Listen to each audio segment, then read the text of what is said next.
Le système de l'état civil ivoirien connaît des innovations avec l'enregistrement des naissances et décès via le mobile multimédia et la déclaration des naissances et décès par le personnel de la santé. Cette opération, outre le ministère d'État, ministère de l'Intérieur et de la Sécurité, implique la collaboration des chefs traditionnels et de 3 autres ministères techniques. Ce problème n'est pas propre à la Côte d'Ivoire. Les États africains, à travers l'Union africaine, ont décidé de mutualiser leurs moyens.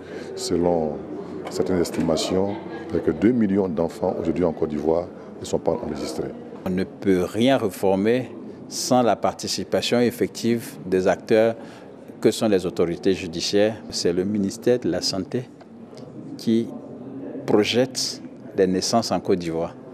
Donc, il faudrait qu'on travaille d'un commun accord pour pouvoir mettre à la disposition des décideurs des données fiables. Ce nouveau mécanisme a été expérimenté avec l'appui technique et financier de l'UNICEF et de l'UNFPA sur une période de 3 mois dans 6 localités du pays: Korogo, Béoumi, Soubré, Diokwe, Tiasalé et Atekoubé. C'est donc pour restituer et valider les résultats que tous les acteurs des opérations pilotes se sont retrouvés à Yamoussoukro. L'état civil, c'est avant tout une panoplie de lois même.